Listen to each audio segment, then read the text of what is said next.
Good morning, students, and welcome to another online biology classroom of St. Michael's Academy. Today, we are discussing the last part of photosynthesis as per your reduced syllabus. So, let's start.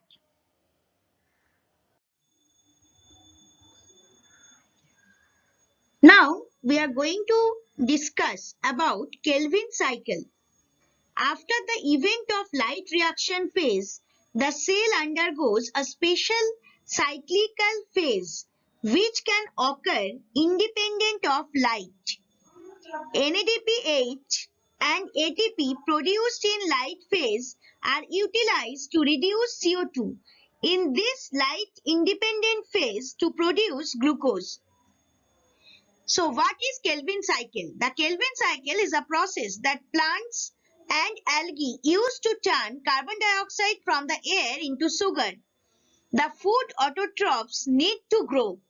The Kelvin cycle has four main steps: carbon fixation, reduction phase, carbohydrate formation, and regeneration phase. Now, what are the components of Kelvin cycle? Components that required for Kelvin cycle are ATP, NADPH, CO2, RUBP or ribulose bisphosphate.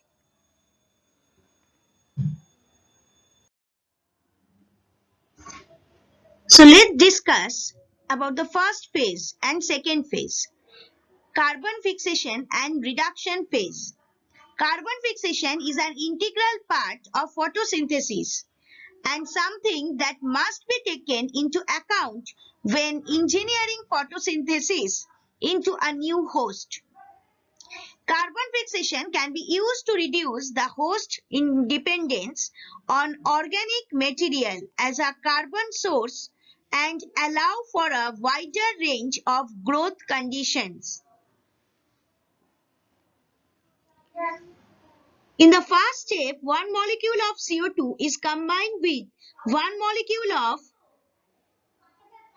ribulose biphosphate, that is 5 carbon, a 5 carbon sugar to produce two molecules of 3-photoglycerate or PGA, a 3 carbon sugar as the first stable compound.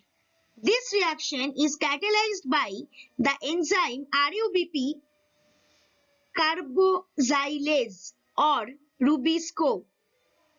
As the 3 carbon compound is produced as fast stable compound, the Kelvin cycle is also known as C3 cycle.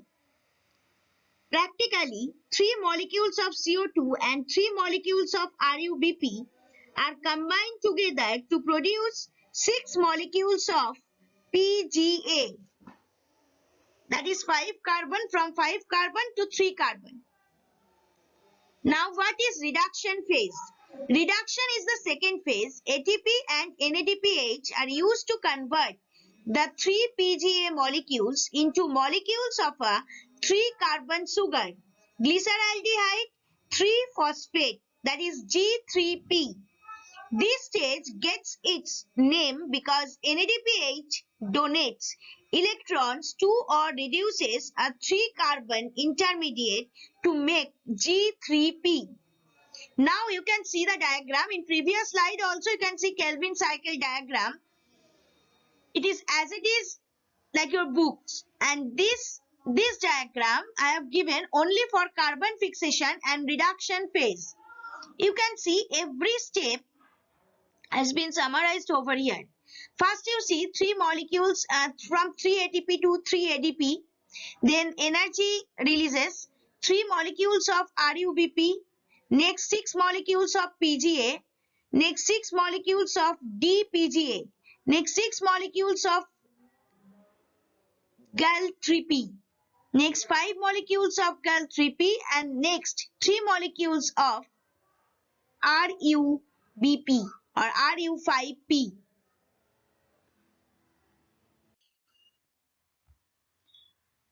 Next one is carbohydrate formation. Carbohydrates are formed by green plants from carbon dioxide and water during the process of photosynthesis. Carbohydrates serve as energy sources and as essential structural components in organisms.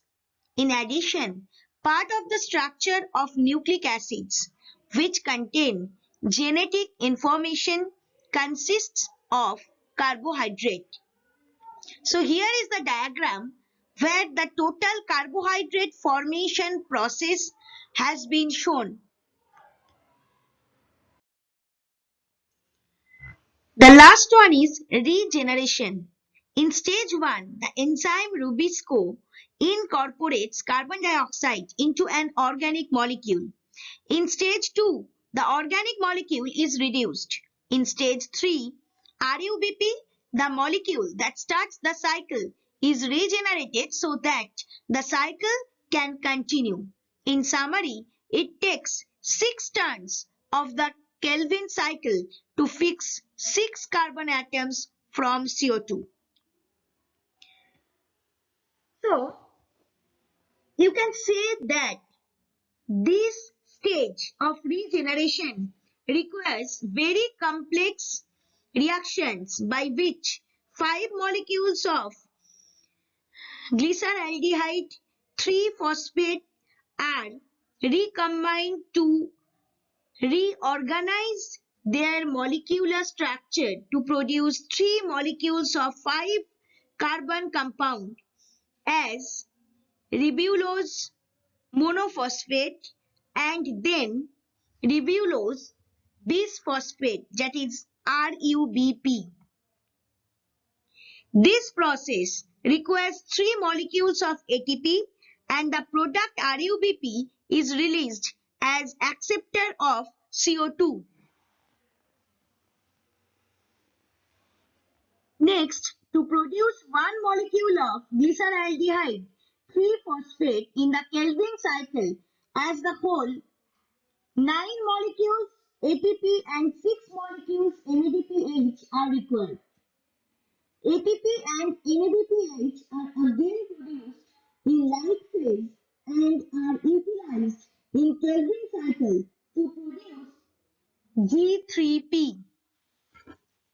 Now, see the diagram.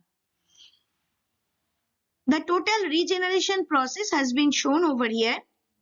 So, every 3 turns of Kelvin cycle, 5 molecules of PgAl are used to reform 3 molecules of RUBP.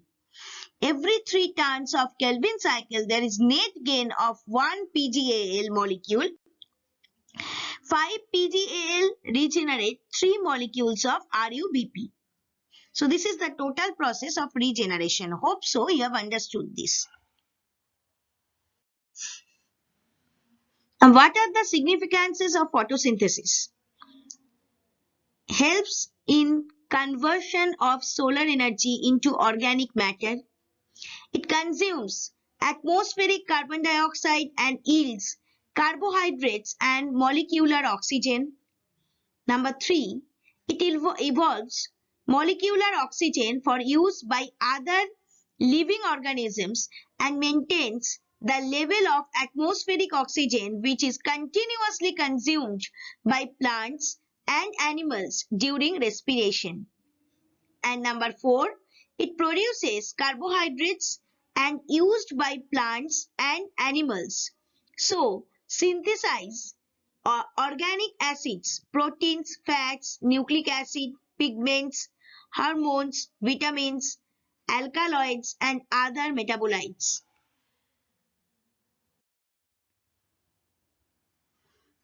Now the last portion of this chapter, that is, what is photorespiration?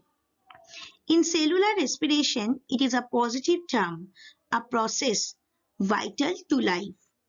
But photorespiration is an entirely negative term because it represents a severe loss to the process of using light energy in photosynthetic organisms to fix carbon for subsequent carbohydrate synthesis. I have told you here what is photorespiration as well as why it is harmful to the cell. Now see the picture, you will understand. Photorespiration diagram is there. To see the total process actually by arrow it has been shown. So hope so you have understood the complete photosynthesis, whatever in your syllabus. If you have not understood, please tell me in my Zoom class. Here is your worksheet. What are the end products of light reaction of photosynthesis? Who coined the term photosynthesis? Where Kelvin cycle occurs? Mention the sites of photorespiration. And the last one, will there be any photosynthesis in artificial light? Do your worksheet in school biology copy and mail me at sudeshna1.sma@outlook.com.